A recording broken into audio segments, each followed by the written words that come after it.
हरे कृष्णा। तो भक्तों, जैसा कि आप सभी जानते हैं, पुरुषोत्तम मास चल रहा है और पुरुषोत्तम मास बस अब कुछ ही दिन रह गए हैं पुरुषोत्तम मास के। तो जिन्होंने पूरे महीने में इस मास का पालन नहीं किया, वो इन 5 शक्तिशाली दिनों में इस मास का बहुत ही अच्छे से पालन कर सकता है। पुरुषोत्तम मास भगवान श्री विष्णु का अत्यंत प्रिय मास माना गया है।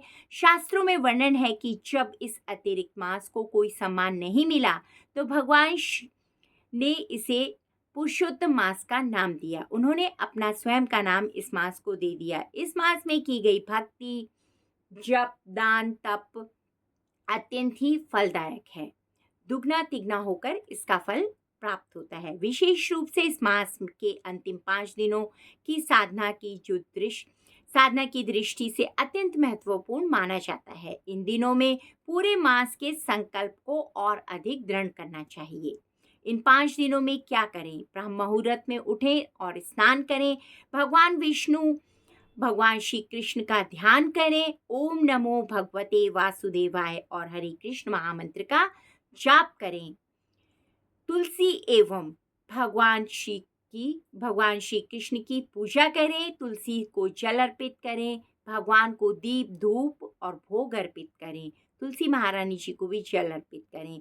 दीप जलाएं, उनके सामने भी घी का दिया जलाएं। गीता विष्णु सहस्त्र नाम का पाठ करें या श्रीमद् भागवत गीता पढ़ें या श्रीमद् भागवतम का पाठ सुनें। दान और सेवा में क्या करें? अपनी सामर्थ्य के अनुसार अन्न, वस्त्र, जल और गौ सेवा, जरूरतमंदों की सेवा भी की जा सकती है, सहायता की जा सकती है। उनको भी कुछ दान देकर आप अपना पुण्य कमा सकते हैं। संयम का पालन करें। अत्यंत क्रोध, निंदा, व्यर्थ विवाद और तामसिक आहार ना लें। तामसिक आहार हमारे लिए तो लहसुन प्याज ही है भक्तों। हम तो लहसुन प्याज भी नहीं खाते, तो आप भी इन सब चीज़ों से बचें। और दूसरी चीज़ें तो बहुत ही गलत हैं, खानी ही नहीं चाहिए। मन, वचन और कर्म की पवित्रता बनाए रखें। एकादशी का व्रत पालन करें। यदि इन 5 दिनों में एकादशी आए तो श्रद्धा से व्रत करें। दिन भर हरि नाम, भजन और सत्संग में समय लगाएं। द्वादशी के दिन विधि पूर्वक पारण करें। इन 5 दिनों का आध्यात्मिक संदेश, इन दिनों का उद्देश्य केवल व्रत रखना नहीं, बल्कि अपने जीवन को भगवान की भक्ति, सेवा, दया और आत्मशुद्धि की ओर ले जाना है।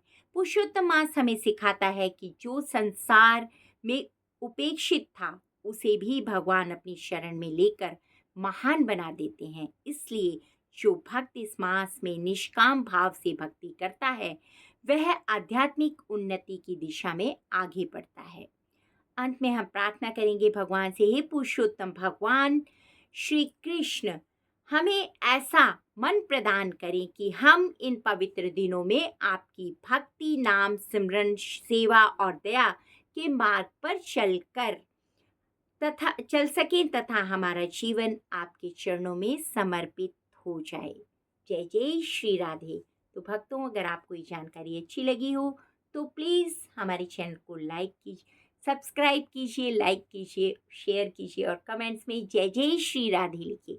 धन्यवाद। आप सभी का दिन मंगलमय हो, सभी स्वस्थ रहें और भक्ति में आगे बढ़ते रहें।